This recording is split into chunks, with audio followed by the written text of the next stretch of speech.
ਸਤਿ ਸ਼੍ਰੀ ਅਕਾਲ ਜੀ, ਮੈਂ ਹਾਂ ਹਰਜੋਤ ਕੌਰ। ਤੁਸੀਂ ਵੇਖ ਰਹੇ ਹੋ ਪ੍ਰੋਗਰਾਮ ਖਬਰ ਪੜਤਾਲ। ਸਾਡੇ ਨਾਲ ਜੁੜੇ ਹੋਏ ਨੇ ਸੀਨੀਅਰ ਪੱਤਰਕਾਰ ਸੁਰਿੰਦਰ ਡੱਲਾ ਜੀ। ਬਹੁਤ ਬਹੁਤ ਸਵਾਗਤ ਹੈ ਡੱਲਾ ਜੀ, ਸਤਿ ਸ਼੍ਰੀ ਅਕਾਲ। ਸਤਿ ਸ਼੍ਰੀ ਅਕਾਲ ਹਰਜੋਤ ਜੀ, ਬਹੁਤ ਬਹੁਤ ਧੰਨਵਾਦ ਤੁਹਾਡਾ ਵੀ ਔਰ ਦੁਨੀਆ ਭਰ ਦੇ ਪੰਜਾਬੀਆਂ ਦਾ ਵੀ ਬਹੁਤ ਧੰਨਵਾਦ। ਸੋ ਡੱਲਾ ਜੀ, ਅੱਜ ਦੇ ਦਿਨ ਦੀਆਂ 3 ਵੱਡੀਆਂ ਖਬਰਾਂ ਜ਼ਰੂਰ ਤੁਹਾਡੇ ਤੋਂ ਜਾਣਨਾ ਚਾਹਾਂਗੇ। ਜਿਵੇਂ ਕਿ ਅਸੀਂ ਵੇਖ ਰਹੇ ਹਾਂ 2024 ਨੂੰ ਭਾਵੇਂ ਕਿ ਹਲੇ ਟਾਈਮ ਹੈ, ਪਰ ਅਸੀਂ ਦੇਖ ਸਕਦੇ ਹਾਂ ਕਿ ਕਿਵੇਂ ਸਿਆਸੀ ਸਮੀਕਰਨ ਹੌਲੀ-ਹੌਲੀ ਬਦਲਣੇ ਸ਼ੁਰੂ ਹੋ ਗਏ ਨੇ। ਸੋ ਜ਼ਰੂਰ ਤੁਹਾਡੇ ਤੋਂ ਸਿਆਸੀ ਸਮੀਕਰਨ ਹੁਣ ਮੌਜੂਦਾ ਸਥਿਤੀ ਦੇ ਸਮਝਣੇ ਚਾਹਾਂਗੇ। ਹੋਰ ਕਿਹੜੀਆਂ ਹੋਰ ਵੱਡੀਆਂ ਖਬਰਾਂ ਨੇ ਜੋ ਤੁਸੀਂ ਅੱਜ ਦੇ ਪ੍ਰੋਗਰਾਮ ਵਿੱਚ ਦਰਸ਼ਕਾਂ ਦੇ ਨਾਲ ਸਾਂਝੀਆਂ ਕਰਨਾ ਚਾਹੋਗੇ? ਹਰਜੋਤ ਜੀ, 3-4 ਵੱਡੇ ਮੁੱਦੇ ਤਾਂ ਹੈ ਹੀ ਨੇ, ਪਰ ਮੈਂ ਸਭ ਤੋਂ ਪਹਿਲਾਂ ਵਿਕਰਮ ਮਜੀਠੀਆ ਦੀ ਗੱਲ ਕਰਨਾ ਚਾਹੂੰਗਾ। ਸਾਨੂੰ ਸਾਰਿਆਂ ਨੂੰ ਯਾਦ ਹੈ 1-2 ਦਿਨ ਪਹਿਲਾਂ ਵਿਕਰਮ ਮਜੀਠੀਆ ਤੇ ਭਗਵੰਤ ਮਾਨ ਦੇ ਵਿਚਾਲੇ ਇੱਕ ਵਾਰੀ ਫੇਰ ਸਾਨੂੰ ਸਖਤ ਤਿੱਖੀ ਸ਼ਬਦੀ ਵਾਰ ਦੇਖਣ ਨੂੰ ਮਿਲੀ ਸੀ, ਜਦੋਂ ਵਿਕਰਮ ਮਜੀਠੀਆ ਨੇ ਸਵਾਲ ਚੱਕਤੇ ਸੀ ਭਗਵੰਤ ਮਾਨ ਤੇ। ਗੋਲਡੀ ਬਰਾੜ ਦੇ ਮਾਮਲੇ ਤੇ ਜਿਹੜਾ ਬਿਆਨ ਦਿੱਤਾ ਸੀ ਭਗਵੰਤ ਮਾਨ ਨੇ, ਉਸ ਮਾਮਲੇ ਤੇ ਵਿਕਰਮ ਮਜੀਠੀਆ ਨੇ ਭਗਵੰਤ ਮਾਨ ਤੇ ਸਵਾਲ ਖੜੇ ਕਰਤੇ ਤੇ ਉਹਨਾਂ ਨੇ ਇੱਕ ਤਰੀਕੇ ਨਾਲ ਕਿਹਾ ਸੀ ਕਿ ਸਾਨੂੰ ਮੁੱਖ ਮੰਤਰੀ ਦੇ ਬਿਆਨ ਤੇ ਭਰੋਸਾ ਨਹੀਂ। ਹਾਲਾਂਕਿ ਪੂਰੇ ਮੁਲਕ ਦੇ ਵਿੱਚ ਸਾਡੀਆਂ ਸਿਕਿਉਰਿਟੀ ਏਜੰਸੀਆਂ ਨੇ ਖੁੱਲ੍ਹ ਕੇ ਗੋਲਡੀ ਬਰਾੜ ਦੇ ਡਿਟੇਨ ਕਰਨ ਬਾਰੇ, ਉਸ ਨੂੰ ਹਿਰਾਸਤ 'ਚ ਲੈਣ ਬਾਰੇ ਜਾਂ ਗ੍ਰਿਫਤਾਰੀ ਬਾਰੇ ਕਿਸੇ ਤਰ੍ਹਾਂ ਦੀ ਓਫੀਸ਼ੀਅਲ ਸਟੇਟਮੈਂਟ ਨਹੀਂ ਸੀ ਦਿੱਤੀ। ਪਰ ਭਗਵੰਤ ਮਾਨ ਨੇ ਅਜਿਹਾ ਬਿਆਨ ਜ਼ਰੂਰ ਦਿੱਤਾ ਸੀ। ਉਹਨਾਂ ਨੇ ਕਨਫਰਮ ਕੀਤੀ ਸੀ ਇੱਕ ਤਰੀਕੇ ਨਾਲ ਇਹ ਗੱਲ ਕਿ ਉਹ ਹਿਰਾਸਤ 'ਚ ਹੈ, ਡਿਟੇਨ ਕਰਨ ਦੀ ਗੱਲ ਉਹਨਾਂ ਨੇ ਕਨਫਰਮ ਕੀਤੀ ਸੀ। ਹੁਣ ਵਿਕਰਮ ਮਜੀਠੀਆ ਨੇ ਇਹਨੂੰ ਮੁੱਦਾ ਬਣਾਇਆ ਸੀ ਤੇ ਹੁਣ ਭਗਵੰਤ ਮਾਨ ਦੇ ਸਿਆਸੀ ਦੂਤ ਬਣ ਕੇ ਆਮ ਆਦਮੀ ਪਾਰਟੀ ਦੇ ਜਿਹੜੇ ਮੁੱਖ ਬੁਲਾਰੇ ਨੇ ਮਲਵਿੰਦਰ ਸਿੰਘ ਕੰਗ, ਉਹਨਾਂ ਨੇ ਵਿਕਰਮ ਮਜੀਠੀਆ ਨੂੰ ਮੋੜਵਾਂ ਜਵਾਬ ਦਿੱਤਾ। ਔਰ ਮੈਨੂੰ ਇਹ ਲੱਗਦਾ ਹੈ ਕਿ ਹੁਣ ਪੰਜਾਬ 'ਚ ਨਵੀਂ ਸਿਆਸਤ ਸਾਨੂੰ ਵੇਖਣ ਦੀ ਮਿਲੂਗੀ। ਅੱਜ ਤੱਕ ਵਿਕਰਮ ਮਜੀਠੀਆ ਦੇ ਨਾਲ ਖੁੱਲ੍ਹ ਕੇ ਸਿਆਸੀ ਵਿਰੋਧ ਕਿਸੇ ਨੇ ਆਮ ਆਦਮੀ ਪਾਰਟੀ 'ਚ ਦਰਜ ਨਹੀਂ ਸੀ ਕਰਾਇਆ, ਜਿਸ ਪੱਧਰ ਤੇ ਮਲਵਿੰਦਰ ਸਿੰਘ ਕੰਗ ਸਿੱਧੇ ਹੋ ਗਏ ਵਿਕਰਮ ਮਜੀਠੀਆ ਦੇ ਪ੍ਰਤੀ।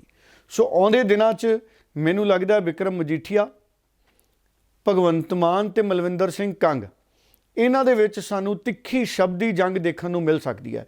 ਭਗਵੰਤ ਮਾਨ ਭਾਵੇਂ ਸਿੱਧੇ ਤੌਰ ਤੇ ਮਜੀਠੀਆ ਬਾਰੇ ਨਾ ਬੋਲਣ, ਪਰ ਵਿਕਰਮ ਮਜੀਠੀਆ ਨੂੰ ਮਲਵਿੰਦਰ ਸਿੰਘ ਕੰਗ ਹੁਣ ਨਿਬੜਨਗੇ ਸਿਆਸੀ ਤੌਰ ਤੇ ਸਰਕਾਰ ਵਾਲੇ ਪਾਸਿਓਂ। ਔਰ ਇਸ਼ਾਰਾ ਦੇ ਵੀ ਦਿੱਤਾ। ਕੱਲ੍ਹ ਮਲਵਿੰਦਰ ਸਿੰਘ ਕੰਗ ਨੇ ਪ੍ਰੈਸ ਕਾਨਫਰੰਸ ਕੀਤੀ ਔਰ ਉਹਨਾਂ ਨੇ ਇੱਕ ਤਰੀਕੇ ਨਾਲ ਸਿਆਸੀ ਤੌਰ ਤੇ ਵਿਕਰਮ ਮਜੀਠੀਆ ਨੂੰ ਪਲਟਵਾਰ ਕਰਤਾ।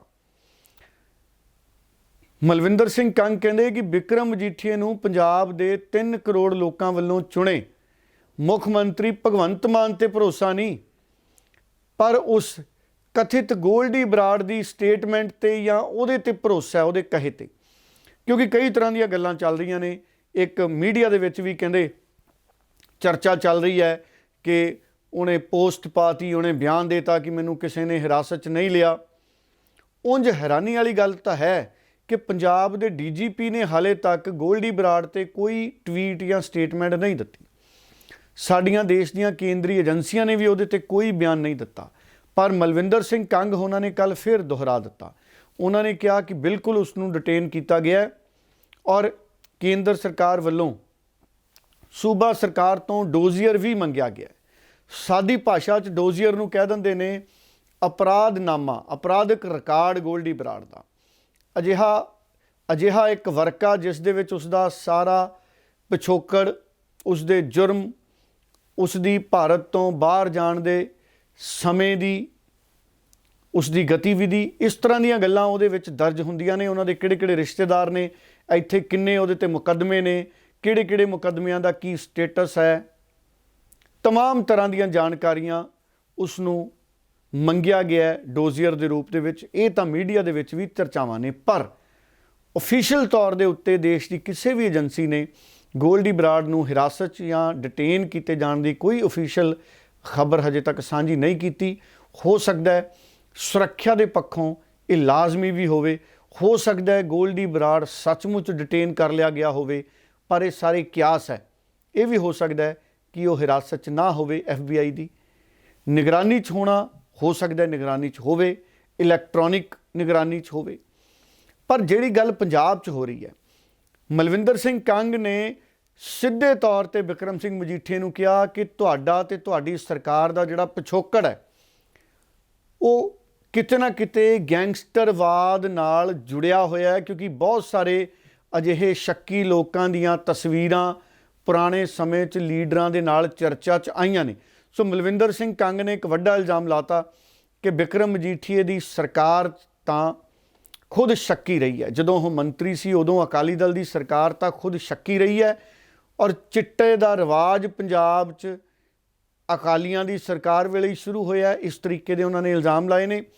ਔਰ ਬਿਕਰਮ ਮਜੀਠੀਆ ਨੂੰ ਵੀ ਉਹਨਾਂ ਨੇ ਸਿੱਧੇ ਤੌਰ ਤੇ ਕਿਹਾ, ਜਦੋਂ ਪੱਤਰਕਾਰਾਂ ਨੇ ਸਵਾਲ ਪੁੱਛਿਆ ਕਿ ਅਰਵਿੰਦ ਕੇਜਰੀਵਾਲ ਨੇ ਤਾਂ ਸੌਰੀ ਫੀਲ ਕੀਤੀ ਸੀ ਬਿਕਰਮ ਮਜੀਠੀਆ ਤੋਂ ਡਰੱਗ ਵਾਲੇ ਮਾਮਲੇ 'ਚ, ਤਾਂ ਮਲਵਿੰਦਰ ਕੰਗ ਕਹਿੰਦੇ ਕਿ ਉਹ ਮਾਮਲਾ ਪਹਿਲਾਂ ਸਪਸ਼ਟ ਕੀਤਾ ਜਾ ਚੁੱਕਿਆ ਹੈ ਕਿ ਉਹ ਕਿਉਂ ਕੀਤਾ ਗਿਆ, ਪਰ ਬਿਕਰਮ ਮਜੀਠੀਆ ਬੇਲ ਤੇ ਹੈ।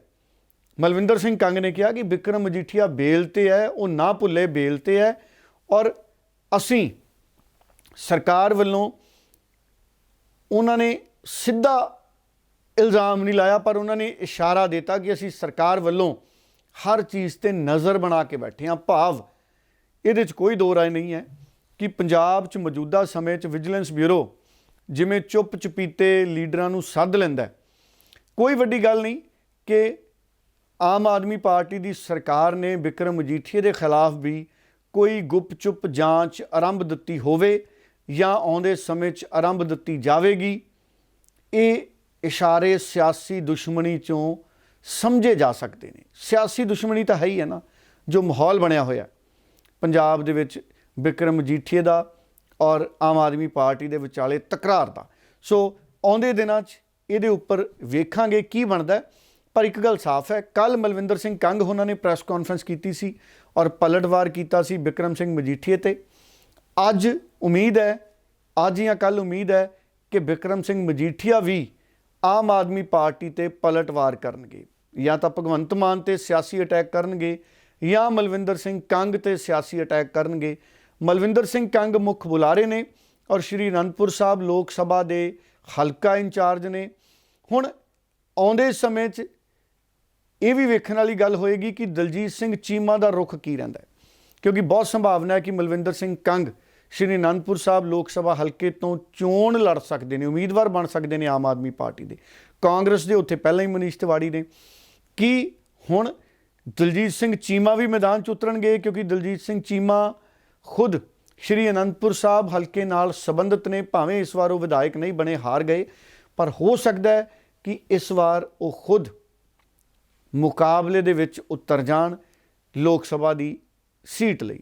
ਕਿਸੇ ਵੀ ਤਰ੍ਹਾਂ ਦੀਆਂ ਜਿਹੜੀਆਂ ਸੰਭਾਵਨਾਵਾਂ ਨੇ ਉਹਨਾਂ ਤੋਂ ਇਨਕਾਰ ਨਹੀਂ ਕੀਤਾ ਜਾ ਸਕਦਾ। ਹਾਲਾਂਕਿ ਪਿਛਲੀ ਵਾਰੀ ਪ੍ਰੋਫੈਸਰ ਪ੍ਰੇਮ ਸਿੰਘ ਚੰਦੂਮਾਜਰਾ ਉੱਥੋਂ ਹਾਰੇ ਸੀ, ਪਰ ਕਿਤੇ ਕਿਤੇ ਇਹ ਵੀ ਗੱਲਾਂ ਸੀ ਕਿ ਉਹ ਹਲਕਾ ਬਦਲਣਾ ਚਾਹੁੰਦੇ ਆ। ਹੋ ਸਕਦਾ ਇਸ ਵਾਰ ਪ੍ਰੋਫੈਸਰ ਪ੍ਰੇਮ ਸਿੰਘ ਚੰਦੂਮਾਜਰਾ ਪਟਿਆਲੇ ਚਲੇ ਜਾਣ, ਕਿਉਂਕਿ ਇਸ ਵਾਰ ਕੈਪਟਨ ਅਮਰਿੰਦਰ ਸਿੰਘ ਦਾ ਕੋਈ ਡਿੱਕਾ ਨਹੀਂ ਹੈ। ਹਾਂ, ਬੀਬੀ ਪ੍ਰਨੀਤ ਕੌਰ ਇਸ ਵਾਰ ਮੈਦਾਨ 'ਚ ਹੋ ਸਕਦੇ ਨੇ ਬੀਜੇਪੀ ਵੱਲੋਂ, ਕਿਉਂਕਿ ਹਾਲੇ ਤੱਕ ਤਾਂ ਉਹ ਕਾਂਗਰਸੀ ਨੇ, ਪਰ ਕੈਪਟਨ ਅਮਰਿੰਦਰ ਦਾ ਲਗਭਗ ਕਾਫੀ ਟੱਬਰ, ਉਹਨਾਂ ਦੀ ਧੀ ਬੀਜੇਪੀ 'ਚ ਚਲੀ ਗਈ, ਕੈਪਟਨ ਅਮਰਿੰਦਰ, ਉਹਨਾਂ ਦਾ ਪੁੱਤ ਰਣਿੰਦਰ ਬੀਜੇਪੀ 'ਚ ਚਲੇ ਗਏ, ਮਾਫ ਕਰਨਾ, ਸਾਰੇ ਬੀਜੇਪੀ 'ਚ ਚਲੇ ਗਏ। ਸੋ ਬੀਬੀ ਪ੍ਰਨੀਤ ਕੌਰ ਹਲੇ ਕਾਂਗਰਸ 'ਚ ਨੇ, ਹੋ ਸਕਦਾ ਆਉਂਦੇ ਸਮੇਂ 'ਚ ਉਹ ਵੀ ਬੀਜੇਪੀ 'ਚ ਚਲੇ ਜਾਣ, ਜਿਹਦੀ ਸੰਭਾਵਨਾ ਬਹੁਤ ਜ਼ਿਆਦਾ ਹੈ। ਸਿਆਸਤ ਹੈ। ਅਗਰ ਹੁਣੇ ਹੀ ਬੀਬੀ ਪ੍ਰਨੀਤ ਕੌਰ ਲੋਕ ਸਭਾ ਦੀ ਸੀਟ ਤੋਂ ਅਸਤੀਫਾ ਦਿੰਦੇ ਨੇ ਤੇ 6 ਮਹੀਨਿਆਂ ਦੇ ਵਿੱਚ ਜ਼ਿਮਨੀ ਚੋਣ ਹੋ ਜਾਣੀ ਹੈ। ਸੋ ਇਸ ਕਰਕੇ ਹਾਲੇ ਬੀਜੇਪੀ ਦੀ ਸਥਿਤੀ ਉਹ ਨਹੀਂ ਹੈ ਕਿ ਬੀਜੇਪੀ ਪੰਜਾਬ 'ਚ ਗੁਰਦਾਸਪੁਰ ਜਾਂ ਮੌਜੂਦਾ ਸਮੇਂ ਦੇ ਵਿੱਚ ਉਹਨਾਂ ਕੋਲੇ ਹੁਸ਼ਿਆਰਪੁਰ ਦੀ ਸੀਟ ਹੈ, ਉਸ ਤੋਂ ਇਲਾਵਾ ਕਿਤੇ ਲੋਕ ਸਭਾ ਦੀ ਚੋਣ ਜਿੱਤ ਸਕੇ। ਇਹ ਸੰਭਾਵਨਾ ਹਲੇ ਨਹੀਂ ਹੈ। ਉਂਝ ਤਾਂ ਗੁਰਦਾਸਪੁਰ ਦੀ ਵੀ ਨਹੀਂ ਹੈ, ਕਿਉਂਕਿ ਸਨੀ ਦਿਓਲ ਨੇ ਗੁਰਦਾਸਪੁਰ ਦੇ ਨਾਲ ਜਿਸ ਤਰੀਕੇ ਦਾ ਰਵੱਈਆ ਰੱਖਿਆ, ਵਤੀਰਾ ਕੀਤਾ, ਮੈਨੂੰ ਨਹੀਂ ਲੱਗਦਾ ਕਿ ਸਨੀ ਦਿਓਲ ਦੁਆਰਾ ਗੁਰਦਾਸਪੁਰ 'ਚ ਮੁੜ ਕੇ ਲੋਕਾਂ ਤੋਂ ਵੋਟਾਂ ਮੰਗ ਸਕਣਗੇ, ਕਿਉਂਕਿ ਜਿੰਨੀਆਂ ਵੱਡੀਆਂ ਵੱਡੀਆਂ ਗੱਲਾਂ ਧਰਮਿੰਦਰ ਤੇ ਸਨੀ ਦਿਓਲ ਨੇ ਕੀਤੀਆਂ ਸੀ ਉਹ ਫਿਲਮੀ ਸਾਬਤ ਹੋਈਆਂ। ਸੋ ਫਿਲਮੀ ਗੱਲਾਂ ਤੇ ਭਰੋਸਾ ਨਹੀਂ ਬਾਹਲਾ ਕੀਤਾ ਜਾਂਦਾ। ਇਸ ਕਰਕੇ ਉਹ ਤਾਂ ਕਹਿੰਦੇ ਸੀ, ਧਰਮਿੰਦਰ ਕਹਿੰਦਾ ਸੀ ਵੀ ਸਨੀ ਦਿਓਲ ਤਾਂ ਘਰ ਲੈ ਕੇ ਰਹੂਗਾ, ਇੱਥੇ ਕੋਠੀ ਲੈ ਲੂ, ਇੱਥੇ ਹੀ ਰਹੂਗਾ, ਕਿਤੇ ਨਹੀਂ ਜਾਣਾ। ਕੁਝ ਕੁ ਦਿਨ ਸਨੀ ਦਿਓਲ ਸਿਰ ਤੇ ਕੈਪ ਪਾ ਕੇ ਰੱਖੀ ਸੀ ਉਹਨਾਂ ਨੇ, ਸਨੀ ਦਿਓਲ ਉਹਨਾਂ ਨੇ, ਟੋਪੀ ਸ਼ਬਦ ਚੰਗਾ ਨਹੀਂ ਲੱਗਦਾ। ਸੋ ਪਰ ਉਸ ਤੋਂ ਬਾਅਦ ਸਨੀ ਦਿਓਲ ਧਰਮਿੰਦਰ ਦੀ ਤਰ੍ਹਾਂ ਪੰਜਾਬੀ ਪਹਿਰਾਵੇ 'ਚ ਵੀ ਨਜ਼ਰ ਆਏ ਸੀ, ਪਰ ਵਾਪਸ ਚਲੇ ਗਏ ਸੀ, ਜਿੱਤ ਕੇ ਵਾਪਸ ਚਲੇ ਗਏ ਸੀ। ਪਾਰਲੀਮੈਂਟ 'ਚ ਆਉਂਦੇ ਜਾਂਦੇ ਨੇ। ਸੋ ਬੀਜੇਪੀ ਦੀ ਗੱਲ ਹੋ ਰਹੀ ਸੀ। ਬੀਜੇਪੀ ਦੀ ਸਥਿਤੀ ਇਹ ਹੈ ਕਿ ਬੀਜੇਪੀ ਗੁਰਦਾਸਪੁਰ 'ਚ ਵੀ ਕਮਜ਼ੋਰ ਹੈ, ਅੰਮ੍ਰਿਤਸਰ 'ਚ ਬੀਜੇਪੀ ਹਾਰੀ ਹੋਈ ਹੈ, ਔਰ ਸਿਰਫ ਹੁਸ਼ਿਆਰਪੁਰ ਜਿਹੜੇ ਸੋਮਨਾਥ ਨੇ, ਹੁਸ਼ਿਆਰਪੁਰ ਦੀ ਸੀਟ ਤੋਂ ਲੋਕ ਸਭਾ ਤੋਂ, ਉਹ ਮੁਕਾਬਲਾ ਕਰ ਸਕਦੇ ਨੇ। ਸੋ ਅਜਿਹੀਆਂ ਸਥਿਤੀਆਂ 'ਚ ਬੀਬੀ ਪ੍ਰਨੀਤ ਕੌਰ ਹਜੇ ਅਸਤੀਫਾ ਨਹੀਂ ਦੇ ਸਕਦੇ ਕਾਂਗਰਸ ਛੱਡ ਕੇ ਲੋਕ ਸਭਾ ਦੀ ਸੀਟ ਤੋਂ। ਸੋ ਹੋ ਸਕਦਾ ਜਿਵੇਂ ਜਿਵੇਂ ਲੋਕ ਸਭਾ ਦੀਆਂ ਚੋਣਾਂ ਨੇੜੇ ਆਉਣ, ਬੀਬੀ ਪ੍ਰਨੀਤ ਕੌਰ ਵੀ ਭਾਜਪਾ ਦੇ ਰੰਗ 'ਚ ਰੰਗੇ ਜਾਣ, ਇਹਦੀ ਸੰਭਾਵਨਾ ਬਹੁਤ ਜ਼ਿਆਦਾ ਹੈ। ਪਰ ਜਿਹੜੀ ਗੱਲ ਹੋ ਰਹੀ ਸੀ ਮਲਵਿੰਦਰ ਕੰਗ ਔਰ ਬਿਕਰਮ ਸਿੰਘ ਮਜੀਠੀਆ ਦੀ, ਇਹਨਾਂ ਦੀ ਜਿਹੜੀ ਸਿਆਸੀ ਦੁਸ਼ਮਣੀ ਹੈ ਉਹ ਆਉਂਦੇ ਸਮੇਂ ਦੇ ਵਿੱਚ ਹੋਰ ਵੱਡੀ ਹੁੰਦੀ ਨਜ਼ਰ ਆਏਗੀ, ਕਿਉਂਕਿ ਕਿਤੇ ਨਾ ਕਿਤੇ ਮਲਵਿੰਦਰ ਸਿੰਘ ਕੰਗ ਨੇ ਬਿਕਰਮ ਮਜੀਠੀਆ ਤੇ ਉਸੇ ਤਰ੍ਹਾਂ ਦੇ ਇਲਜ਼ਾਮ ਲਾਏ ਵੱਡੇ, ਜਿਸ ਤਰ੍ਹਾਂ ਦੇ ਇਲਜ਼ਾਮ ਕਿਸੇ ਸਮੇਂ ਆਮ ਆਦਮੀ ਪਾਰਟੀ ਦੇ ਬਹੁਤ ਸਾਰੇ ਲੀਡਰ ਬੋਰਡ ਲਾ ਕੇ ਲਾਇਆ ਕਰਦੇ ਸੀ। ਸੋ ਉਹਨਾਂ ਨੇ 2 NRIਆਂ ਦਾ ਨਾਮ ਵੀ ਲਿਆ, ਜਿਨ੍ਹਾਂ ਬਾਰੇ ਕਿਹਾ ਗਿਆ ਕਿ ਉਹਨਾਂ ਨੂੰ ਪੁਸ਼ਤ ਪਨਾਹੀ ਕਰਦੇ ਰਹੇ ਬਿਕਰਮ ਮਜੀਠੀਆ। ਸੋ ਇਸ ਤਰੀਕੇ ਦੇ ਗੰਭੀਰ ਇਲਜ਼ਾਮ ਇੱਕ ਵਾਰੀ ਫਿਰ ਬਿਕਰਮ ਮਜੀਠੀਆ ਤੇ ਮਲਵਿੰਦਰ ਸਿੰਘ ਕੰਗ ਨੇ ਆਪਣੀ ਪ੍ਰੈਸ ਕਾਨਫਰੰਸ ਦੇ ਵਿੱਚ ਲਾਏ ਨੇ, ਕਿਉਂਕਿ ਉਹ ਕਹਿੰਦੇ ਕਿ ਬਿਕਰਮ ਮਜੀਠੀਆ ਨੂੰ ਭਗਵੰਤ ਮਾਨ ਤੇ ਭਰੋਸਾ ਨਹੀਂ, ਭਗਵੰਤ ਮਾਨ ਦੀ ਸਟੇਟਮੈਂਟ ਤੇ ਭਰੋਸਾ ਨਹੀਂ, ਬਲਕਿ ਬਿਕਰਮ ਮਜੀਠੀਆ ਗੋਲਡੀ ਬਰਾੜ ਦੀ ਗੱਲ ਤੇ ਭਰੋਸਾ ਕਰ ਰਿਹਾ। ਸੋ ਇਸ ਤਰੀਕੇ ਨਾਲ ਗੱਲਾਂ ਨੂੰ ਜੋੜਨ ਦੀ ਕੋਸ਼ਿਸ਼ ਹੋ ਰਹੀ ਹੈ। ਸੋ ਸਿਆਸੀ ਘਟਨਾਕ੍ਰਮ ਹੈ, ਆਉਂਦੇ ਦਿਨਾਂ 'ਚ ਇਹ ਟਕਰਾਅ ਹੋਰ ਕਿੰਨਾ ਭਿਅੰਕਰ ਰੂਪ ਧਾਰਨ ਕਰਦਾ ਹੈ, ਆਉਂਦੇ ਸਮੇਂ 'ਚ ਕੀ ਕਿਸੇ ਤਰ੍ਹਾਂ ਦੀਆਂ ਨਵੀਆਂ ਗੱਲਾਂ ਨਿਕਲ ਕੇ ਸਾਹਮਣੇ ਆਉਣਗੀਆਂ, ਅੱਜ ਬਿਕਰਮ ਮਜੀਠੀਆ ਕੀ ਕਰਨਗੇ, ਕੀ ਕਹਿਣਗੇ ਅੱਜ ਜਾਂ ਕੱਲ੍ਹ, ਇਹਦੇ 'ਤੇ ਵੀ ਨਜ਼ਰ ਬਣੀ ਰਹੇਗੀ। ਬਾਕੀ ਹਰ ਧਿਰ, ਕੋਈ ਵੀ ਧਿਰ ਆਪਣਾ ਪੱਖ ਰੱਖਣਾ ਚਾਹਵੇ ਤੇ ਉਹਨਾਂ ਦੇ ਸਾਰੇ ਪੱਖਾਂ ਨੂੰ ਅਸੀਂ ਸਵਾਗਤ ਕਰਕੇ ਜ਼ਰੂਰ। ਉਧਰ ਕਈ ਤਰ੍ਹਾਂ ਦੇ ਟਕਰਾਅ ਦੇ ਦੌਰ 'ਚੋਂ, ਸਿਆਸੀ ਟਕਰਾਅ ਦੇ ਦੌਰ 'ਚੋਂ ਪੰਜਾਬ ਲੰਘ ਰਿਹਾ ਹੈ। ਕਮਲਜੀਤ ਸਿੰਘ ਬਰਾੜ ਜਿਹੜੇ ਕਿ ਸਾਬਕਾ ਮੰਤਰੀ ਦਰਸ਼ਨ ਸਿੰਘ ਬਰਾੜ ਦੇ ਪੁੱਤਰ ਨੇ, ਉਹਨਾਂ ਨੇ ਰਾਜਾ ਵੜਿੰਗ ਤੇ ਸਿਆਸੀ ਹਮਲੇ ਕਰ ਰੱਖੇ ਨੇ। ਉਹਨਾਂ ਨੇ ਵੱਡੇ ਵੱਡੇ ਇਲਜ਼ਾਮ ਸਿੱਧੂ ਮੂਸੇਵਾਲੇ ਦਾ ਨਾਂ ਲੈ ਕੇ ਰਾਜਾ ਵੜਿੰਗ ਤੇ ਲਾਏ ਸੀ। ਸਾਫ਼ ਤੌਰ ਤੇ ਟੈਲੀਵਿਜ਼ਨਾਂ ਦੀਆਂ ਇੰਟਰਵਿਊਆਂ 'ਚ ਕਮਲਜੀਤ ਸਿੰਘ ਬਰਾੜ ਬੋਲ ਰਹੇ ਨੇ ਕਿ ਰਾਜਾ ਵੜਿੰਗ ਨੇ ਸਿੱਧੂ ਮੂਸੇਵਾਲੇ ਨੂੰ ਟਿਕਟ ਇਸ ਕਰਕੇ ਦਵਾਈ, ਪੈਸੇ ਲੈ ਕੇ ਦਵਾਈ, ਇਹ ਇਲਜ਼ਾਮ ਲਾ ਰਹੇ ਨੇ ਕਮਲਜੀਤ ਸਿੰਘ ਬਰਾੜ।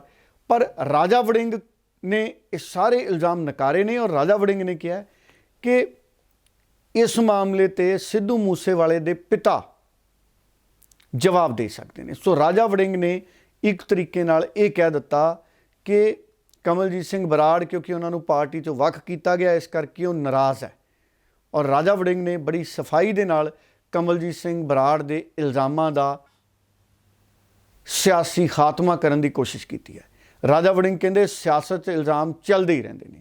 ਪੱਤਰਕਾਰ ਉਹਨਾਂ ਤੋਂ ਬਹੁਤ ਸਾਰੇ ਸਵਾਲ ਕੱਲ੍ਹ ਪੁੱਛ ਰਹੇ ਸੀ ਤੇ ਰਾਜਾ ਵੜਿੰਗ ਨੇ ਹਾਸੇ ਵਿੱਚ ਹੀ ਪੁੱਛ ਲਿਆ ਕਿ ਤੁਹਾਡੇ ਟੈਲੀਵਿਜ਼ਨ ਚੈਨਲ ਨੂੰ ਜੇ ਕੋਈ ਕਹਿ ਦੇ ਕਿ ਤੁਸੀਂ ਇੰਨੇ ਪੈਸੇ ਲੈ ਕੇ ਖਬਰ ਚਲਾਉਂਦੇ ਹੋ ਤੇ ਫਿਰ ਕੀ ਹੈ। ਸੋ ਗੱਲ ਵੀ ਠੀਕ ਹੈ, ਕਈ ਵਾਰੀ ਜਿਹੜੇ ਇਲਜ਼ਾਮ ਨੇ, ਇਲਜ਼ਾਮਾਂ ਦੇ ਵਿੱਚ ਸੱਚਾਈ ਕਿੰਨੀ ਹੈ, ਤੱਥ ਕਿੰਨੇ ਨੇ, ਇਹ ਬੜੇ ਮਾਇਨੇ ਰੱਖਦੇ ਨੇ। ਸੋ ਕਮਲਜੀਤ ਬਰਾੜ ਅਗਰ ਕੋਈ ਸਬੂਤ ਕੱਢ ਕੇ ਲਿਆਉਣ ਤੇ ਫਿਰ ਗੱਲ ਜਿਹੜੀ ਆ ਹੋਰ ਦਿਲਚਸਪ ਹੋ ਸਕਦੀ ਹੈ। ਪਰ ਜਿਹੜੀ ਸਿਆਸਤ ਹੈ ਉਹ ਬਿਨਾਂ ਸਬੂਤਾਂ ਤੋਂ ਚੱਲਦੀ ਹੈ। ਸੋ ਭਾਵੇਂ ਆਮ ਆਦਮੀ ਪਾਰਟੀ ਹੈ, ਭਾਵੇਂ ਕਾਂਗਰਸ ਹੈ, ਭਾਵੇਂ ਬੀਜੇਪੀ ਹੈ, ਜਿਹੜੇ ਸਿਆਸੀ ਲੀਡਰ ਨੇ ਉਹ ਬਿਨਾਂ ਸਬੂਤਾਂ ਦੇ ਵੀ ਇਲਜ਼ਾਮ ਲਾਉਂਦੇ ਨੇ ਤੇ ਸਬੂਤਾਂ ਵਾਲੇ ਇਲਜ਼ਾਮ ਵੀ ਲਾਉਂਦੇ ਨੇ। ਪਰ ਇਹ ਮਾਮਲੇ ਜਦੋਂ ਅੱਗੇ ਵਧਦੇ ਨੇ ਫਿਰ ਇਹਨਾਂ ਮਾਮਲਿਆਂ ਦੀ ਹਕੀਕਤ ਦਾ ਪਤਾ ਲੱਗਦਾ ਕਿ ਇਹਨਾਂ ਦੇ ਵਿੱਚੋਂ ਕੀ ਨਿਕਲਿਆ। ਪਰ ਇੱਕ ਗੱਲ ਸਾਫ਼ ਹੈ, ਇੱਕ ਗੱਲ ਤੋਂ ਮੁਨਕਰ ਨਹੀਂ ਹੋਇਆ ਜਾ ਸਕਦਾ ਕਿ ਵਿਜੀਲੈਂਸ ਬਿਊਰੋ ਇੱਕ ਤੋਂ ਬਾਅਦ ਇੱਕ ਕਾਂਗਰਸ ਦੇ ਲੀਡਰਾਂ ਨੂੰ ਬੁਲਾ ਰਹੀ ਹੈ, ਗ੍ਰਿਫਤਾਰ ਕਰ ਰਹੀ ਹੈ, ਕੇਸ ਦਰਜ ਕੀਤੇ ਜਾ ਰਹੇ ਨੇ। ਇਹ ਵੀ ਗੱਲ ਕਿਸੇ ਤੋਂ ਲੁਕੀ ਨਹੀਂ ਹੈ ਕਿ ਕਾਂਗਰਸ ਦੇ ਕਈ ਲੀਡਰ ਫਰਾਰ ਨੇ। ਹੁਣ ਇੱਥੋਂ ਤੱਕ ਵੀ ਮੀਡੀਆ ਦੇ ਵਿੱਚ ਰਿਪੋਰਟਾਂ ਛਪਣ ਲੱਗ ਗਈਆਂ ਕਿ ਕਾਂਗਰਸ ਦੇ ਤਾਂ ਕਈ ਸਾਬਕਾ MLA ਵੀ ਵਿਦੇਸ਼ਾਂ 'ਚ ਚਲੇ ਗਏ ਨੇ। ਉਹਨਾਂ 'ਚੋਂ ਕਈਆਂ ਨੂੰ ਡਰ ਹੈ ਵੀ ਕਿਤੇ ਵਿਜੀਲੈਂਸ ਬਿਊਰੋ ਉਹਨਾਂ ਨੂੰ ਨਾ ਸੱਦ ਲਏ। ਵੈਸੇ ਬੜੀ ਹੈਰਾਨੀ ਵਾਲੀ ਗੱਲ ਹੈ ਕਿ ਪੰਜਾਬ 'ਚ ਕਈ ਅਜਿਹੇ ਲੀਡਰ ਨੇ ਜਿਹੜੇ ਅੱਜ ਕੱਲ੍ਹ ਨਜ਼ਰ ਨਹੀਂ ਆਉਂਦੇ, ਜਿਹੜੇ ਪਹਿਲਾਂ ਅਕਸਰ ਵੱਡੇ ਬਿਆਨ ਦਿੰਦੇ ਨਜ਼ਰ ਆਉਂਦੇ ਸੀ। ਅਜਿਹਾ ਕਿਉਂ ਹੈ? ਇਹਦੇ 'ਤੇ ਵੀ ਆਉਂਦੇ ਦਿਨਾਂ ਦੇ ਵਿੱਚ ਜਿਹੜੀ ਸਥਿਤੀ ਹੈ ਸਾਫ਼ ਹੋਏਗੀ। ਪਰ ਭਾਰਤ ਭੂਸ਼ਣ ਆਸ਼ੂ ਦੇ ਇੱਕ ਕਰੀਬੀ ਅਫਸਰ ਸੀ ਰਾਕੇਸ਼ ਕੁਮਾਰ ਸਿੰਗਲਾ, ਜਿਹੜੇ ਕਥਿਤ ਟੈਂਡਰ ਅਲਾਟਮੈਂਟ ਘੁਟਾਲਾ ਅਨਾਜ ਮੰਡੀਆਂ ਦਾ ਉਹਦੇ ਇਹ ਮੁੱਖ ਮੁਲਜ਼ਮ ਵੀ ਬਣਾਏ ਗਏ ਨੇ। ਸਾਬਕਾ ਡਿਪਟੀ ਡਾਇਰੈਕਟਰ ਨੇ ਫੂਡ ਅਤੇ ਸਿਵਲ ਸਪਲਾਈ ਮਹਿਕਮੇ ਦੇ। ਸੋ ਭਾਰਤ ਭੂਸ਼ਣ ਆਸ਼ੂ ਦੇ ਹੁੰਦੇ ਰਾਕੇਸ਼ ਕੁਮਾਰ ਸਿੰਗਲਾ ਜਿਹੜਾ ਡਿਪਟੀ ਡਾਇਰੈਕਟਰ ਹੈ ਮੁਅੱਤਲ ਕੀਤਾ ਜਾ ਚੁੱਕਿਆ, ਕਹਿੰਦੇ ਵਿਦੇਸ਼ ਚਲੇ ਗਏ ਨੇ, ਵਿਦੇਸ਼ ਭੱਜ ਗਏ ਨੇ। ਸੋ ਅਗਰ ਉਹ ਵਿਦੇਸ਼ ਭੱਜ ਗਏ ਨੇ ਤੇ ਭਾਰਤ ਭੂਸ਼ਣ ਆਸ਼ੂ ਉਹਨਾਂ ਨੂੰ ਆਪਣੇ ਸਮੇਂ ਹੀ ਉਹਨਾਂ ਦੀ ਜਾਂਚ ਕਰਾ ਲੈਣੀ ਚਾਹੀਦੀ ਸੀ, ਨਹੀਂ ਤਾਂ ਅੱਜ ਭਾਰਤ ਭੂਸ਼ਣ ਆਸ਼ੂ ਦੀਆਂ ਦਿੱਕਤਾਂ ਨਾ ਵਧੀਆਂ ਹੁੰਦੀਆਂ। ਪਰ ਹੁਣ ਕਹਿੰਦੇ ਰਾਕੇਸ਼ ਕੁਮਾਰ ਸਿੰਗਲਾ ਨੂੰ ਚੀਫ ਜੁਡੀਸ਼ੀਅਲ ਮੈਜਿਸਟ੍ਰੇਟ ਲੁਧਿਆਣਾ ਦੀ ਅਦਾਲਤ ਹੈ ਸੁਮਿਤ ਮੱਕੜ, ਸ਼੍ਰੀ ਸੁਮਿਤ ਮੱਕੜ ਦੀ ਅਦਾਲਤ ਵੱਲੋਂ ਉਹਨਾਂ ਨੂੰ ਭਗੌੜਾ ਕਰਾਰ ਦੇ ਦਿੱਤਾ ਗਿਆ। ਸੋ ਪੀਓ ਪ੍ਰੋਕਲੇਮਡ ਅਫੈਂਡਰ ਉਹਨਾਂ ਨੂੰ ਬਣਾ ਦਿੱਤਾ ਗਿਆ। ਸੋ ਹੁਣ ਵਿਜੀਲੈਂਸ ਬਿਊਰੋ ਉਹਨਾਂ ਦੀਆਂ ਜਿਹੜੀਆਂ ਪ੍ਰਾਪਰਟੀਆਂ ਨੇ ਲੁਧਿਆਣੇ ਵਿਚਲੀਆਂ ਜਾਂ ਪੰਜਾਬ ਵਿਚਲੀਆਂ ਉਹਨਾਂ ਦੀ ਪਮਾਇਸ਼ ਕਰ ਰਿਹਾ ਹੈ ਔਰ ਨਿਯਮਾਂ ਮੁਤਾਬਕ ਉਹਨਾਂ ਦੀਆਂ ਜਿਹੜੀਆਂ ਪ੍ਰਾਪਰਟੀਆਂ ਨੇ ਉਹਨਾਂ ਨੂੰ ਅਟੈਚ ਕੀਤਾ ਜਾ ਸਕਦਾ ਹੈ, ਭਾਵ ਉਸ ਸਰਕਾਰੀ ਖਜ਼ਾਨੇ 'ਚ ਸ਼ਾਮਲ ਕੀਤੀਆਂ ਜਾ ਸਕਦੀਆਂ ਨੇ। ਸੋ ਇਹ ਵੀ ਗੱਲ ਆਉਂਦੇ ਸਮੇਂ 'ਚ ਹੋ ਸਕਦੀ ਹੈ। ਸੋ ਕਈ ਜਿਹੜੇ ਕਾਂਗਰਸੀ ਲੀਡਰਾਂ ਦੇ ਨਾਲ ਇਸ ਅਫਸਰ ਦਾ ਵੀ ਚੰਗੇ ਸਬੰਧ ਦੱਸੇ ਜਾਂਦੇ ਨੇ। ਸਿਰਫ ਰਾਕੇਸ਼ ਸਿੰਗਲਾ ਹੀ ਨਹੀਂ, ਕਈ ਹੋਰ ਵੀ ਅਜਿਹੇ ਪੰਜਾਬ ਦੇ ਅਫਸਰ ਨੇ ਜਿਹੜੇ ਵੱਖ-ਵੱਖ ਮਾਮਲਿਆਂ ਦੇ ਵਿੱਚ ਨਾਮਜ਼ਦ ਨੇ ਜਾਂ ਉਹ ਜਾਂਚ ਦੇ ਘੇਰੇ 'ਚ ਆ ਸਕਦੇ ਸੀ। ਉਹਨਾਂ ਦੇ ਵਿੱਚੋਂ ਵੀ ਕਈ ਕਹਿੰਦੇ ਵਿਦੇਸ਼ ਚਲੇ ਗਏ ਨੇ। ਇਸੇ ਕਰਕੇ ਪੰਜਾਬ ਸਰਕਾਰ ਨੇ ਉਹ ਸਾਰੇ ਅਧਿਕਾਰੀਆਂ ਦੀ ਸੂਚੀ ਬਣਾਈ ਹੈ ਜਿਨ੍ਹਾਂ ਨੇ ਪਰਮਾਨੈਂਟ ਰੈਜ਼ੀਡੈਂਸੀ ਲਈ ਹੋਈ ਹੈ ਕੈਨੇਡਾ ਦੀ, ਜਿਨ੍ਹਾਂ ਨੇ PR ਲਈ ਹੋਈ ਹੈ ਕੈਨੇਡਾ ਦੀ ਜਾਂ ਹੋਰ ਮੁਲਕਾਂ ਦੀ। ਸੋ ਬਹੁਤ ਸਾਰੇ ਅਫਸਰ ਮੁਲਾਜ਼ਮ ਉਹ ਵਿਦੇਸ਼ਾਂ 'ਚ ਚਲੇ ਗਏ ਨੇ। ਸੋ ਇਹ ਅਜੀਬੋ-ਗਰੀਬ ਸਥਿਤੀ ਦੇ ਵਿੱਚ ਮਾਮਲੇ ਕਈ ਉਲਝ ਗਏ ਨੇ ਪੰਜਾਬ ਦੇ ਵਿੱਚ। ਹਰਜੋਤ ਜੀ, ਅਖੀਰ 'ਚ ਮੈਂ ਗੱਲ ਕਰਨਾ ਚਾਹੂੰਗਾ ਗੁਜਰਾਤ ਦੀਆਂ, ਹਿਮਾਚਲ ਦੀਆਂ ਤੇ ਦਿੱਲੀ ਮਿਊਨਿਸਪਲ ਕਾਰਪੋਰੇਸ਼ਨ ਦੀਆਂ ਵੋਟਾਂ ਦੇ ਨਤੀਜਿਆਂ ਦੀ। ਚੋਣ ਸਰਵੇਖਣ ਕਈ ਤਰ੍ਹਾਂ ਦੇ ਆਉਣ ਲੱਗ ਗਏ। ਚੋਣਾਂ ਤੋਂ ਬਾਅਦ ਦੇ ਜਿਹੜੇ ਐਗਜ਼ਿਟ ਪੋਲ ਹੁੰਦੇ ਨੇ ਉਹ ਕਈ ਆਉਣ ਲੱਗ ਗਏ ਤੇ ਮਿਲਿਆ ਜੁਲਿਆ ਰੁਝਾਨ ਹੈ ਜਿਹੜਾ ਕਾਂਗਰਸ ਤੇ ਆਮ ਆਦਮੀ ਪਾਰਟੀ ਨੂੰ ਇਹਨਾਂ 'ਚ ਦਿਖਾਇਆ ਜਾ ਰਿਹਾ ਹੈ। ਮੂਲ ਰੂਪ ਦੇ ਵਿੱਚ ਕਿਤੇ ਨਾ ਕਿਤੇ ਜਿਹੜੇ ਚੋਣ ਸਰਵੇਖਣ ਚੋਣਾਂ ਤੋਂ ਬਾਅਦ ਦੇ ਐਗਜ਼ਿਟ ਪੋਲ ਨੇ, ਚੋਣਾਂ ਤੋਂ ਬਾਅਦ ਵਾਲੇ, ਕਿਉਂਕਿ ਚੋਣਾਂ ਖਤਮ ਹੋ ਗਈਆਂ, ਉਹਨਾਂ 'ਚ BJP ਨੂੰ ਅੱਗੇ ਵਿਖਾਇਆ ਜਾ ਰਿਹਾ। ਪਰ ਮੈਨੂੰ ਇਹ ਲੱਗਦਾ ਹੈ ਕਿ 8 ਦਸੰਬਰ ਤੱਕ ਦਾ ਇੰਤਜ਼ਾਰ ਕਰਨਾ ਬਹੁਤ ਜ਼ਿਆਦਾ ਜ਼ਰੂਰੀ ਹੈ। 8 ਦਸੰਬਰ ਨੂੰ ਸਵੇਰੇ ਵੋਟਾਂ ਦੀ ਗਿਣਤੀ ਸ਼ੁਰੂ ਹੋਣੀ ਹੈ ਤੇ 3-4 ਘੰਟਿਆਂ ਦੇ ਵਿੱਚ ਹੀ ਅਸਲ ਤਸਵੀਰ ਮੁਲਕ 'ਚ ਸ਼ੁਰੂ ਹੋ ਜਾਣੀ ਹੈ। ਹਾਲਾਂਕਿ 2024 ਤੋਂ ਪਹਿਲਾਂ ਦੇਸ਼ ਦੇ ਕਈ ਸੂਬਿਆਂ ਦੇ ਵਿੱਚ ਵੋਟਾਂ ਪੈਣੀਆਂ ਨੇ, 5-6 ਸੂਬਿਆਂ 'ਚ ਵੋਟਾਂ ਪੈਣੀਆਂ ਨੇ, ਰਾਜਸਥਾਨ ਦੇ ਵਿੱਚ ਵੀ ਵੋਟਾਂ ਪੈਣੀਆਂ ਨੇ। ਰਾਜਸਥਾਨ ਨੂੰ ਤਾਂ 11 ਕੁ ਮਹੀਨੇ ਰਹਿ ਗਏ। ਰਾਜਸਥਾਨ ਦੇ ਵਿੱਚ ਵੀ ਸਥਿਤੀ ਉਹੀ ਹੈ। BJP ਵੀ ਕਿਤੇ ਨਾ ਕਿਤੇ ਅੰਦਰੂਨੀ ਕਲੇਸ਼ ਦੀ ਸ਼ਿਕਾਰ ਹੈ ਤੇ ਕਾਂਗਰਸ ਵੀ। ਕਾਂਗਰਸ 'ਚ ਤਾਂ ਅਸ਼ੋਕ ਗਹਿਲੋਤ ਤੇ ਸਚਿਨ ਪਾਇਲਟ ਸਾਫ਼ ਤੌਰ ਤੇ ਨਜ਼ਰ ਆਉਂਦੇ ਨੇ। ਜਿਵੇਂ ਕੈਪਟਨ ਅਮਰਿੰਦਰ ਅਤੇ ਨਵਜੋਤ ਸਿੰਘ ਸਿੱਧੂ ਦੇ ਵਿਚਾਲੇ ਸਿਆਸੀ ਰੌਲਾ ਸੀ, ਉਸੇ ਤਰ੍ਹਾਂ ਅਸ਼ੋਕ ਗਹਿਲੋਤ ਅਤੇ ਸਚਿਨ ਪਾਇਲਟ ਦੇ ਵਿਚਾਲੇ ਵੀ ਸਿਆਸੀ ਰੌਲਾ ਪੂਰਾ ਭਖਿਆ ਹੋਇਆ ਹੈ। ਤੇ ਕਾਂਗਰਸ ਦੀ ਹਾਈ ਕਮਾਂਡ ਨੇ ਪੰਜਾਬ 'ਚ ਤਾਂ ਆਪਣੀ ਸਥਿਤੀ ਖਰਾਬ ਕਰ ਲਈ ਸੀ। ਕੈਪਟਨ ਤੇ ਨਵਜੋਤ ਸਿੰਘ ਸਿੱਧੂ ਦੇ ਮਾਮਲੇ ਨੂੰ ਸਹੀ ਢੰਗ ਨਾਲ ਹੱਲ ਨਹੀਂ ਕਰ ਸਕੀ। ਪਰ ਰਾਜਸਥਾਨ 'ਚ ਵੀ ਸਥਿਤੀ ਉਸੇ ਤਰ੍ਹਾਂ ਖਰਾਬ ਹੋਈ ਨਜ਼ਰ ਆ ਰਹੀ ਹੈ। ਰਾਜਸਥਾਨ 'ਚ ਵੀ ਕਾਂਗਰਸ ਅਸ਼ੋਕ ਗਹਿਲੋਤ ਅਤੇ ਸਚਿਨ ਪਾਇਲਟ ਦੇ ਵਿਚਾਲੇ ਜਿਹੜੇ ਮਤਭੇਦ ਨੇ ਉਹਨਾਂ ਨੂੰ ਖਤਮ ਨਹੀਂ ਕਰ ਸਕੀ। ਸੋ ਇਹ ਹੁਣ ਵਕਤ ਦੱਸੂਗਾ। ਪੰਜਾਬ 'ਚੋਂ ਤਾਂ ਕੈਪਟਨ BJP 'ਚ ਚਲੇ ਗਏ, ਸਮਝੌਤਾ ਕਰ ਲਿਆ ਸੀ ਕਾਂਗਰਸ ਛੱਡ ਕੇ। ਹੁਣ ਰਾਜਸਥਾਨ 'ਚ ਕੌਣ BJP ਨਾਲ ਜਾਂਦਾ ਹੈ ਜਾਂ ਸਮਝੌਤਾ ਕਰਦਾ ਹੈ, ਇਹਦੇ ਤੇ ਨਜ਼ਰਾਂ ਟਿੱਕੀਆਂ ਰਹਿਣਗੀਆਂ। ਵਕਤ ਥੋੜ੍ਹਾ ਰਹਿ ਗਿਆ, ਵਕਤ 11 ਮਹੀਨੇ ਉੱਥੋਂ ਦੀਆਂ ਚੋਣਾਂ ਨੂੰ। ਪਰ ਮੈਂ 8 ਦਸੰਬਰ ਦੀਆਂ ਵੋਟਾਂ ਦੇ ਨਤੀਜਿਆਂ ਵੱਲ ਨੂੰ ਮੁੜਦਾ। ਹਰਜੋਤ ਜੀ, ਜਿਹੜੇ 8 ਦਸੰਬਰ ਦੇ ਨਤੀਜੇ ਨੇ ਇਹ ਦੇਸ਼ ਦੀ ਸਿਆਸਤ ਲਈ ਬਹੁਤ ਅਹਿਮੀਅਤ ਰੱਖਦੇ ਨੇ। 2024 ਦੀਆਂ ਚੋਣਾਂ ਤੋਂ ਪਹਿਲਾਂ ਅਰਵਿੰਦ ਕੇਜਰੀਵਾਲ ਦੀ ਕੀ ਰਣਨੀਤੀ ਹੋਏਗੀ? ਨਰਿੰਦਰ ਮੋਦੀ ਨੂੰ ਮੁੱਖ ਟਾਕਰਾ ਅਰਵਿੰਦ ਕੇਜਰੀਵਾਲ ਦੇਣਗੇ 2024 'ਚ ਜਾਂ ਕਾਂਗਰਸ? ਇਹਨਾਂ ਚੋਣਾਂ ਨੇ ਫੈਸਲਾ ਕਰ ਦੇਣਾ ਹੈ। ਗੁਜਰਾਤ 'ਚ ਅਰਵਿੰਦ ਕੇਜਰੀਵਾਲ ਨੇ ਬਹੁਤ ਜ਼ੋਰ ਲਾਇਆ। ਪੂਰੀ ਆਮ ਆਦਮੀ ਪਾਰਟੀ ਦੀ ਭਾਰਤ ਦੀ ਇਕਾਈ ਹੀ ਮੈਂ ਕਹੂੰਗਾ ਕਿ ਗੁਜਰਾਤ ਦੇ ਵਿੱਚ ਡਟੀ ਹੋਈ ਸੀ। ਗੁਜਰਾਤ ਕਰਕੇ ਆਮ ਆਦਮੀ ਪਾਰਟੀ ਨੇ ਹਿਮਾਚਲ ਪ੍ਰਦੇਸ਼ ਨੂੰ ਵੀ ਇਕੱਲੇ ਛੱਡਤਾ ਸੀ। ਹਿਮਾਚਲ ਪ੍ਰਦੇਸ਼ 'ਚ ਜ਼ਿਆਦਾ ਜ਼ੋਰ ਨਹੀਂ ਲਾਇਆ, ਪਰ ਗੁਜਰਾਤ 'ਚ ਆਮ ਆਦਮੀ ਪਾਰਟੀ ਦੇ 2 ਮੁੱਖ ਮੰਤਰੀ ਅਰਵਿੰਦ ਕੇਜਰੀਵਾਲ ਤੇ ਭਗਵੰਤ ਮਾਨ ਨੇ ਪੂਰਾ ਜ਼ੋਰ ਲਾਤਾ। ਇਹਦੇ ਨਾਲ ਬਹੁਤ ਵੱਡੀ ਗਿਣਤੀ 'ਚ ਮੰਤਰੀ, ਅਹੁਦੇਦਾਰ, ਪਾਰਟੀ ਸੰਗਠਨ ਦੇ ਵਰਕਰ ਉੱਥੇ ਪਹੁੰਚੇ ਰਹੇ ਗੁਜਰਾਤ ਦੇ ਵਿੱਚ। ਔਰ ਪੰਜਾਬ 'ਚ ਤਾਂ ਮੈਂ ਕਈ ਟੈਲੀਵਿਜ਼ਨ ਚੈਨਲ ਦਿਖਾ ਰਹੇ ਸੀ, ਕਹਿੰਦੇ ਜਿਹੜਾ ਸੈਕਟਰੀਏਟ ਹੈ, ਮੰਤਰਾਲਾ ਹੈ, ਹਿੰਦੀ 'ਚ ਸਚਿਵਾਲਿਆ ਕਹਿ ਦਿੰਦੇ ਆ, ਇਹ ਵੀ ਖਾਲੀ ਪਿਆ ਸੀ। ਮੰਤਰੀ ਪਤਾ ਨਹੀਂ ਅਫਸਰਾਂ ਨੂੰ ਕਿੱਥੇ ਚਲੇ ਗਏ ਸੀ।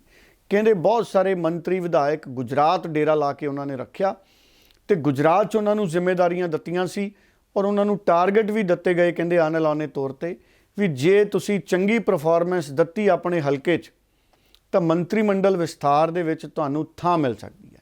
ਸੋ ਹੁਣ ਇਹ ਵੀ ਸੰਭਾਵਨਾ ਹੈ ਕਿ ਗੁਜਰਾਤ ਦੇ ਨਤੀਜਿਆਂ ਤੋਂ 10-15 ਦਿਨਾਂ ਦੇ ਵਿੱਚ ਅਗਰ ਤਾਂ ਗੁਜਰਾਤ ਦੇ ਨਤੀਜੇ ਆਮ ਆਦਮੀ ਪਾਰਟੀ ਦੇ ਮਾਫਕ ਆਏ, ਗੁਜਰਾਤ ਦੇ, ਦਿੱਲੀ ਦੇ, ਹਿਮਾਚਲ ਦੇ, ਅਗਰ ਤਾਂ ਆਮ ਆਦਮੀ ਪਾਰਟੀ ਦੇ ਮਾਫਕ ਆਏ, ਫਿਰ ਤਾਂ ਪੰਜਾਬ 'ਚ ਮੰਤਰੀ ਮੰਡਲ ਦਾ ਜਿਹੜਾ ਫੇਰ ਬਦਲ ਹੈ ਉਹ ਬੜੇ ਜ਼ੋਰ ਸ਼ੋਰ ਦੇ ਨਾਲ ਸਾਨੂੰ ਹੁੰਦਾ ਨਜ਼ਰ ਆਏਗਾ। ਅਗਰ ਮਾਫਕ ਨਾ ਆਏ ਤੇ ਫਿਰ ਮੰਤਰੀ ਮੰਡਲ ਹਜੇ ਟਾਲਿਆ ਵੀ ਜਾ ਸਕਦਾ। ਮੰਤਰੀ ਮੰਡਲ ਦਾ ਵਿਸਥਾਰ, ਮੰਤਰੀ ਮੰਡਲ 'ਚ ਕੁਝ ਮੰਤਰੀਆਂ ਦੇ ਅਹੁਦੇ ਹਜੇ ਖਾਲੀ ਨੇ ਔਰ ਕੁਝ ਮੰਤਰੀਆਂ ਦੇ ਮਹਿਕਮੇ ਬਦਲੇ ਜਾ ਸਕਦੇ ਨੇ ਔਰ ਪੰਜਾਬ 'ਚ ਕੁਝ ਮੰਤਰੀਆਂ ਨੂੰ ਵੱਖ ਵੀ ਕੀਤਾ ਜਾ ਸਕਦਾ ਹੈ, ਭਾਵੇਂ 1-2 ਨੂੰ ਹੀ ਕੀਤਾ ਜਾਵੇ। ਇਸ ਤਰੀਕੇ ਦੀਆਂ ਸਿਆਸੀ ਚਰਚਾਵਾਂ ਆਮ ਆਦਮੀ ਪਾਰਟੀ ਦੇ ਅੰਦਰੂਨੀ ਹਲਕਿਆਂ 'ਚ ਚੱਲਦੀਆਂ ਨੇ। ਹੁਣ ਗੱਲ ਇਹ ਹੈ ਕਿ ਨਰਿੰਦਰ ਮੋਦੀ ਉਹਨਾਂ ਨੇ ਪੂਰਾ ਜ਼ੋਰ ਲਾਇਆ, ਅਮਿਤ ਸ਼ਾਹ, ਨਰਿੰਦਰ ਮੋਦੀ ਉਹਨਾਂ ਨੇ ਅਹਿਮਦਾਬਾਦ 'ਚ ਉਹਨਾਂ ਨੇ ਵੋਟ ਪਾਈ। ਗੁਜਰਾਤ ਦੀਆਂ ਸੀਟਾਂ, ਦਿੱਲੀ ਦੀਆਂ ਸੀਟਾਂ ਤੇ ਹਿਮਾਚਲ ਦੀਆਂ ਸੀਟਾਂ, ਇਹਨਾਂ ਸਾਰਿਆਂ ਦੇ ਵਿੱਚ ਆਮ ਆਦਮੀ ਪਾਰਟੀ ਕਿਸ ਹੱਦ ਤੱਕ ਕਾਮਯਾਬ ਹੁੰਦੀ ਹੈ? ਕੀ ਆਮ ਆਦਮੀ ਪਾਰਟੀ ਕਾਂਗਰਸ ਨੂੰ ਪਛਾੜ ਕੇ 2 ਨੰਬਰ ਤੇ ਆਉਂਦੀ ਹੈ ਗੁਜਰਾਤ 'ਚ ਤੇ ਹਿਮਾਚਲ 'ਚ? ਇਹ ਬਹੁਤ ਅਹਿਮੀਅਤ ਰੱਖੂਗਾ। ਅਗਰ ਆਮ ਆਦਮੀ ਪਾਰਟੀ ਸਰਕਾਰ ਬਣਾ ਗਈ ਫਿਰ ਤਾਂ 2024 'ਚ ਨਰਿੰਦਰ ਮੋਦੀ ਦੇ ਨਾਲ ਸਿੱਧਾ ਮੁਕਾਬਲਾ ਪ੍ਰਧਾਨ ਮੰਤਰੀ ਦੇ ਅਹੁਦੇ ਤੇ ਅਰਵਿੰਦ ਕੇਜਰੀਵਾਲ ਦਾ। ਅਗਰ ਆਮ ਆਦਮੀ ਪਾਰਟੀ 2 ਨੰਬਰ ਤੇ ਆ ਗਈ ਕਾਂਗਰਸ ਨੂੰ ਪਛਾੜ ਕੇ, ਫਿਰ ਵੀ ਆਮ ਆਦਮੀ ਪਾਰਟੀ ਦਾ 2024 'ਚ ਮੁਕਾਬਲਾ ਪ੍ਰਧਾਨ ਮੰਤਰੀ ਦੇ ਅਹੁਦੇ ਤੇ ਅਰਵਿੰਦ ਕੇਜਰੀਵਾਲ ਔਰ ਨਰਿੰਦਰ ਮੋਦੀ ਵਿਚਾਲੇ ਹੋ ਸਕਦਾ ਹੈ।